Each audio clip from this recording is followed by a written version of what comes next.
Balik lagi bareng gue Abe di YouTube channel Abe Imran.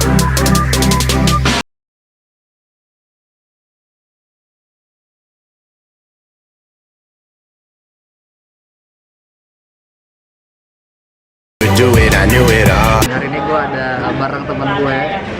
Jadi dulu lo teman gue di salah satu perusahaan. Ya, kita dulu satu kantor, tapi sekarang dia udah resign dari kantor lama. Gue masih tetap kerja. Kenalin dulu nama lo siapa? Oh iya, perkenalkan nama gue. Kita terima di salah satu perusahaan BUMN juga. Emang dulu BUMN, tapi untuk posisi lo kerja ya, posisi lo di kantor deh, jabatan lo di kantor. Kalau dulu kayaknya karir lo lebih lama lah ya kalau mau naik, sekarang lebih cepet gitu. Jadi pasti kalian udah pernah denger itu yang namanya Officer Development Program ataupun Management Train. Nah, Billy ini dia ikutan yang ODP ya, Officer Development Program. Jadi lo boleh ceritain dulu gimana pas pertama kali lo daftar dulu deh. Ini untuk perusahaan BUMN ya? Ya, Perusahaan BUMN. jadi yang pertama kali kalau pengen dapet kerja, yang pertama kali yang kita lakuin itu niat kita dulu pertama. Nawa itu cuy. Nawa. Kalau zaman sekarang kan udah enak banget karena rekrutmen kerjaan pasti kebanyakan lewat internet kan. Betul. Sekarang lo tinggal lamar, lo ketik websitenya apa, lo pengen masuk perusahaan mana, tinggal ketik aja, tinggal daftar, udah tinggal tunggu panggilan. Nah berarti kan pertama itu pasti seleksi administrasi dong. Administrasi. Website. Pertama daftar lo di website resminya, upload segala macam dokumen. Persyaratannya aja deh, persyaratan pertama kalinya apa dulu? Pertama kali biasanya IPK minimal berapa? IPK minimal 3. IPK minimal 3. Catat. Usia maksimal kalau nggak salah 20 tahun ya kalau nggak salah. Nah terus ada apa sih? TOEFL ada nggak TOEFL? TOEFL yang jelas ada. Minimal berapa? Cuman minimal ya lumayan lah 500. 500. Jadi lo sebelum lo daftar di salah satu perusahaan BUMN, tapi ini kebanyakan perusahaan BUMN yang setara dengan manajemen train ataupun officer developer. Kebanyakan TOEFL, TOEFL pasti minimal 500 ya. 450 kayaknya nggak ada ya? Kayaknya udah sekarang nggak ada lagi Iya, aku minimal lo 500. Jadi lo harus siapin dulu lo tes TOEFL itu skornya harus minimal 500. Terus juga apa lagi? Udah itu doang ya? Udah sih. Doa. Itu aja, sama doa. Supaya lo lulus Doa, seleksi doa yang administrasi. paling penting doa. Karena kadang lo udah percaya diri banget IPK lo 3, tapi orang lain yang dapet tuh pada 3,25 ya pasti lo nggak bakal lulus administrasi. Pasti. Yang kedua, nah lo diumumin ketika dari Itu lo daftar itu tesnya berapa lama? tes online. Dia asesmen online. Asesmennya online. Setelah itu nanti dikasih tahu melalui email kalau lo lulus. Kurang lebih berapa minggu, gue lupa pastinya, antara seminggu sama Kayak 2 2 minggu. mingguan ya. Iya. Kalau tes online biasanya numerikal ya, terus pohon kata, persamaan kata, Standar lah ya. standar. Terus deret, soal deret itu pasti ada, itu wajib ada Itu kayak. berapa soal tuh? Soalnya dia ada ini ya, kayak misal pertama lo pengetahuan umum, Ya, ada 10 pertanyaan gitu kan. Terus deret misal 10 pertanyaan, kurang lebih 50 pertanyaan. Dan kalau nggak salah setiap pertanyaan itu ada waktunya kan. Jadi lo harus walaupun online lo nggak diawasi sama siapa-siapa, lo bermain dengan waktu, kecepatan. Jadi kalau lo mau cari juga di buku kayaknya nggak bisa. habis waktu. Nggak bisa. Jadi walaupun tesnya online lo nggak dilihat sama siapa-siapa, lo bisa tetap kayak lo googling atau pakai kalkulator tetap bisa ya. Tapi itu lo bermain sama waktu. Kalau lo waktunya habis, udah lo nggak bisa jawab. Setelah lo lolos dari tahap psikotes, berarti lo lanjut ke tahap LGD dan presentasi. LGD dan presentasi. LGD itu adalah kebanyakan apa?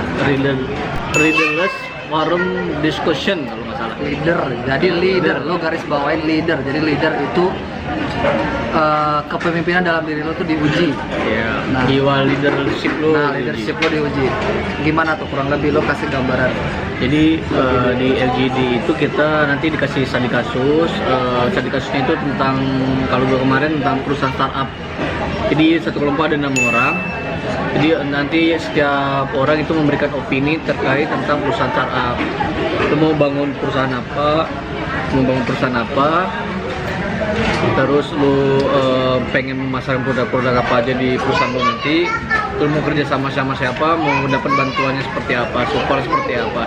Nah setelah lu nanti menyelesaikan studi kasus itu, nanti dipresentasi dan setiap orang wajib memberikan opini-opininya. Nah, selama lo bareng grup lo itu yang udah ada materinya nih, itu dinilai juga nggak sih? Ada yang nilai juga nggak? Pasti ada 2 orang. Diskusi? Ada 2 Oh, orang. selama diskusi berarti Ada- udah diawasin sama orang yang ada. nguji. Terus udah selesai, udah lo. Tapi ketika lo ngebahas itu pasti ada ini ya, ada apa sih namanya, tukar pikiran tuh ya sama satu kelompok. Sama satu kelompok ya kita sharing, sama Sharing gitu kita ya. harus memberikan opini bagaimana lo pengen memajukan produk-produk lo nanti. Pokoknya yang jelas kita harus memberikan opini kita, dan opini itu kita harus jangan memaksakan. Jadi kita harus memikirkan juga yang opini-opini teman kita, jangan sampai menjatuhkan. Tipsnya apa sih dalam LGD itu? Apa kita harus ngedominasi atau kita harus gimana deh? Tipsnya menurut lo gimana? Lo pada saat itu gimana? Kalau di LGD itu kita nggak boleh mendominasi. Di sana kita memposisikan diri untuk mencari solusi, bukan menjatuhkan lawan. Berarti hindarin debat coy. Iya, dari debat. Nggak ada namanya debat kusir, nggak ada. Berarti bukan berarti kalau lo banyak ngomong, lo banyak Nggak, bukan. belum tentu lo baik dalam LGD ya. Bukan.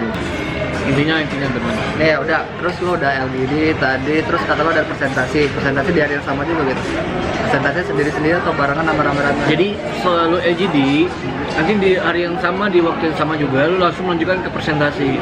Presentasi itu lu membahas hasil dari yang lu bahas di forum tadi. Nah, itu dipresentasin ke interviewernya terkait lo mau memasarkan produk apa, segala macam tentang perusahaan yang lo mau bangun gitu. Intinya kan temanya kan perusahaan startup gitu. Nah, di lu presentasiin, dan setiap orang wajib bicara, wajib memberikan pendapatnya. Itu presentasi sendiri-sendiri dikasih waktu gitu? Enggak, bareng-bareng Oh, bareng-bareng. secara bergantian. Setelah dari tahap LGD dan presentasi tadi, pengumuman lagi nih, dan lo lulus ke tahap Interview user nanti paling kita ditanya sama 2 user, dan kita di sana menjelaskan tentang kepribadian kita, kebiasaan kita, perkenalan. Terus kita menjelaskan kegiatan sehari-hari kita gimana, pengalaman pada saat kuliah, pengalaman pada saat lu kalau udah bekerja gimana. Ya cuma sebatas itu sih ya tanyanya. Nah, dan kebetulan kan lo udah pengalaman ya, sebelumnya kan udah pernah kerja juga, berarti lo ceritain pengalaman kerja Pengalaman di kerja. sebelumnya perusahaan. Nah, tapi buat lo yang fresh graduate yang belum sama sekali pernah kerja, lo bisa jelasin berarti tentang organisasi selama di kampus kan? organisasi pada saat lu kegiatan lu di kampus apa aja, di saat lagi nggak kuliah kerjanya apa aja. Tadi kan berarti lo ditanya perkenalan diri. Nah, terus apa lagi ya ditanya? Sama nanti lu harus menguasain produk yang ada di perusahaan yang lu lagi Lo lamar ya, Lamar, berarti betul. bisa lo ngelamar di perusahaan mobil, berarti setidaknya lo tahu Harus lah tahu. secara umum tentang perusahaan itu ya. Jadi tetap ditanya juga ya kayak gitu ya. Iya benar. Oke, tadi dia udah jelasin tahapan dari proses psikotes, LGD, interview, terus selanjutnya Interview user, terus baru lanjut ke medical check up. Sama lu harus puasa 12 jam, lu nggak boleh makan. Jadi selama 12 jam lu nggak boleh makan, lu bolehnya minum doang.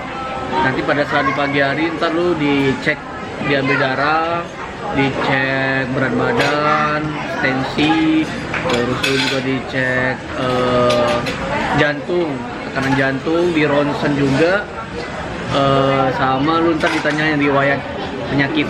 Nah, kalau misalnya perokok tuh buat anak-anak yang ngerokok, berpengaruh nggak sih kalau tes medical check up gitu? Kalau bisa lu banyakin minum susu beruang, dan jangan merokok selama 12 jam itu, jangan merokok dulu lah, biar aman. Tapi temen lo ada nggak yang ngerokok tapi lulus? Ada yang banyak. Berarti kayaknya kalau ngerokok nggak terlalu ya, tapi kalau di perusahaan itu kayaknya yang paling fatal itu TBC kali ya? TBC, kolesterol Juga. kolesterol pastinya. Setelah dari tahap tes kesehatan, selanjutnya lo tes apa lagi? Kalau lu udah dinyatakan lulus dengan keadaan sehat, lu lanjut ke tahapan selanjutnya, ke kelengkapan berkas. Yang pertama disiapkan tuh ijazah asli, Pertama ijazah asli, terus KTP, terus surat keterangan belum menikah, dikeluarkan dari KUA, terus lu dari KUA. terus dari lu kelurahan. bukan, terus lu sediakan sertifikat TOEFL. Standar lah pokoknya, kelengkapan yang udah lo lengkapin pas administrasi itu lo bawa lagi ketika lo udah lulus dari tes kesehatan. Biasa kalau perusahaan tuh di awal-awal ngejelasin apa aja sih? Benefit lah jelas, Benefit salary, gaji ya. gaji, Gaji. tunjangan, kesehatan segala macem, intinya benefit lu lah, bonus segala macem di Nah, berarti kan kalau misalnya setelah lulus tuh biasa ada tahap-tahapannya ya? ya. Setahu gue nih ya, ini benar tau nggak? Pertama lu paling kayak militer gitu ya, pendidikan militer, Samapta. samapta itu bahasanya yang buat kebanyakan perusahaan-perusahaan. Terus kedua kayak pendidikan di kelas gitu ya, Ya, in class. in Ya. kelas. Terus ketiga OJT. on the job training itu kerja langsung. Terus terakhir apa? Terakhir langsung kompre. Sidang untuk kelulusan diangkat pegawai tetap. Sebelum lo jadi penempatan, lo benar-benar jadi pegawai suatu perusahaan itu ya? Iya, bener banget. Oke, pertama kita bahas dulu yang pertama tadi adalah tanda tangan kontrak. Tadi udah lo jelasin ya? Berarti dijelasin apa aja yang bakal lo dapet dari perusahaan itu, gaji segala macam itu ya. Terus Asuransi kesehatan, asuransi jiwa, asuransi kesehatan, asuransi jiwa, gaji, tunjangan hari raya itu udah pasti dan apa ya, umum lah untuk semua perusahaan pasti itu ada. Dan yang kedua itu apa? Pendidikan militer itu Samapta selama 1 minggu. sama plus sama 1 minggu biasanya bareng ini ya TNI gitu ya. Baru TNI yang ngajarin. Biasanya itu apa sih kayaknya karena gue nggak ngerasain kayak gitu. Itu bener-bener didik kita. Intinya lo mental. dididik disiplin ya. Disiplin mental segala macam didik. Tapi Sangat salah luar biasa. satu hal yang nggak bakal lo lupa juga tuh dalam rekrutmen suatu Indah pekerjaan. untuk dikenang, tak baik untuk diulang.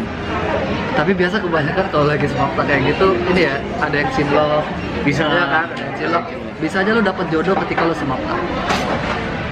Next setelah lo semapta apa lagi tuh? Setelah itu baru lu in class selama 2 bulan kurang lebih. Kalau di perusahaan lo 2 bulan, jadi semaптanya 1 minggu, pendidikan di kelas 2 bulan.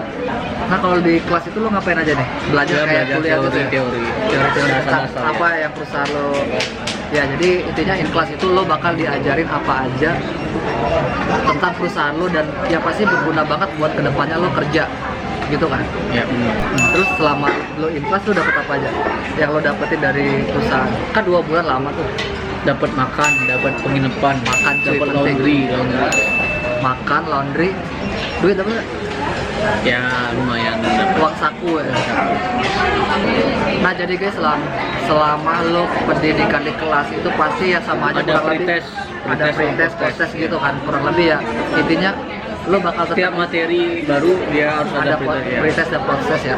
Intinya gini guys, itu tuh cuma buat ngebuktiin segimana lo udah nangkep pelajaran selama in class ya. Iya benar. Dan selanjutnya itu adalah ke OJT, lapangan. OJT itu on the job training. On the job training itu gimana? Karena gua belum ngalamin OJT seperti apa di perusahaan ini, jadi kurang lebih ya intinya lu terjun langsung ke cabang ke perusahaan, lu ngejalanin operasional ya, intinya lu bekerja lah. Intinya lo udah kerja, Iya. namanya aja kan training, artinya lo latihan, lo kerja, lo udah dikasih tanggung jawab buat kerja. Tapi bedanya lo belum pegawai Belum pungki tetap. pegawai Ya. tetap aja gitu ya. Kalau OJT berapa lama tuh? OJT kurang lebih 4 bulan kayaknya. 4 bulan, lama juga ya. Benefit yang lo dapetin apa? Ini penting. Sama sih kayak ini uang Sama kartu kayak gitu. kelas juga, Ya. kelas ya. Dan selanjutnya setelah lo OJT nih, Setelah OJT nanti ada sidang kompre untuk kelulusan pengangkatan pegawai tetap. Nanti dia sidang juga ya, kayak sidang skripsi lah ya. skripsi gitu ya. Nanti ada tim panelnya, ada tim penguji Bikin lah. laporan gitu nggak sih? Biasanya? Iya. Bikin laporan. Bikin paper. Paper gitu ya. Apa tuh isinya? Laporan kerja selama lo training lah ya. Iya. Selama lo terjun langsung training ke kantor lo itu bikin paper guys. Bikin Bener paper kayak skripsi gitu kurang lebih. Tapi ya lebih simpel lah. Lo nggak perlu bikin bab 1 bab 2 bikin gitu ya. Karena gua belum ngalamin sih, gua nggak tahu. ya, tapi yang pasti lo bakal bikin laporan aja gitu. Iya. Dan kayaknya hampir semua perusahaan BUMN ataupun swasta yang keren-keren yang gede, misalnya pasti ada kayak gitu. Jadi lo harus siapin juga. Yang pasti apa sih tipsnya ya kalau ya intinya sih lo kerja bener aja pas selama training. Kerja bener, Kerja bener, kerja jujur, jujur. disiplin waktu, udah itu aja. Iya. Yang Yang paling terpenting dalam yang paling penting sih jujur ya. lo jangan Sama ikhlas. lo jangan bikin perusahaan rugi aja, fraud gitu ya. Iya benar. Nah setelah lo tadi OJT selama kurang lebih kalau di perusahaan lo berapa? 4 bulan kalau nggak salah. Bulan itu lo langsung Pengangkatan. enggak itu Sidang kompre baru pengangkatan. sidang itu menentukan juga ya, Oh iya, sangat menentukan lah. menentukan lo diterima jadi pegawai tetap atau Iya. enggak. Terus selanjutnya lo bakal ditempatin. Nah ini salah satu momen-momen yang mendebarkan juga sebenarnya ya. Karena apa tuh? Penempatannya seluruh Indonesia. Tempatnya seluruh Indonesia dan lo harus terima, mau nggak mau lo harus terima. Bisa-bisa di Papua ya? Dari Sabang sampai Merauke. Dari Sabang sampai Merauke lo bisa. Ya itu kurang lebih sharing session lah ya dari Billy menurut pengalaman dia. Tapi kurang lebih semua perusahaan kayak gitu ya. Ya kurang lebih sama. tahapannya kayak gitu. Boleh deh lo kasih tips and trick karena menurut gue untuk masuk ke posisi kayak manajemen trend ataupun operation development program itu lumayan susah. Nah ini kalau udah keterima nih, alhamdulillah ya udah on the job, udah in class, udah mau on the job training. Lu kasih tips deh, Bu. Tipsnya sedikit. Yang pertama lu harus minta doa restu orang tua. Yang kedua lu harus rajin beribadah dan rajin berdoa. Rajin beribadah, berdoa. Yang ketiga, terus tetap semangat walaupun gagal. Gagal itu awal dari keberhasilan. Lu gagal di perusahaan ini, lu coba lagi di perusahaan lain. Dan gua tes di perusahaan sekarang, ini yang ketiga kalinya gua tes baru gua lulus. Itu di perusahaan yang sama. Yang perusahaan ini yang gua Dan perusahaan lain pasti udah berpuluh-puluh ya. udah banyak banget. Jadi intinya gini buat kalian yang fresh graduate ataupun mungkin yang udah pernah kerja dan masih nyari kerjaan yang lebih baik. Yang pasti tipsnya itu tadi ya, kita ya standar lah belajar, doa, Pasti terus itu, pasti. minta restu orang tua mungkin ya. Ya itu tadi, lu jangan gampang nyerah. Intinya kalau lu semua orang rata-rata yang ngelamar kerja itu nggak bakal langsung keterima. Ada yang langsung keterima, itu udah Itu tergantung hokinya dia. takdir ya. Udah Rezeki, hoki, garis udah tangan, rezeki garis dia. Tetap terus berusaha cari informasi di website, di internet, baru lu apply dan ujung-ujungnya nanti ada satu perusahaan yang bakal nerima lu. Nah ini gue kasih tips juga mungkin ya, pengalaman gue nih dulu. Gue itu paling gak mau apply perusahaan yang gak gue suka. Itu sebenarnya nggak boleh ya.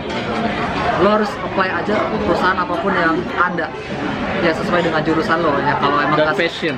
sesuai passion lo, karena setidaknya kalaupun lo nggak suka sama satu perusahaan, dijadiin pengalaman aja ya, dijadiin pengalaman aja buat lo ikutan tes di perusahaan. Karena dan juga mungkin ini sih mindset anak-anak zaman sekarang dan mindset gue juga sih, kayaknya kalau BUMN gajinya gede ya, Iya. padahal sebenarnya swasta pun gajinya gede ya. Iya. Tergantung perusahaannya. Tergantung perusahaan dan posisi yang lo apply. Buat kalian mungkin masih kurang jelas buat nonton video gue ini dan langsung pengen tanya Billy, mungkin boleh ngambil follow Instagram lo. Nah, boleh banget. Instagram lo apa? Billy Astian 93. Yang pasti nanti gue taruh di sini. Nah, ntar gue taruh di sini. Dan terima kasih buat kalian yang udah nonton dari awal YouTube channel gue ini. Dan yang pasti jangan lupa untuk tetap subscribe, like, share, kasih tahu teman-teman kalian mungkin yang sekarang lagi cari kerja, lagi baru lulus kuliah. Mungkin ini kalian bisa jadi salah satu cara dan tips buat kalian. Dan sampai jumpa di YouTube channel gue selanjutnya. Tangan lo gini. Gini nih. Sampai jumpa di YouTube channel selanjutnya. Coming for the steal now.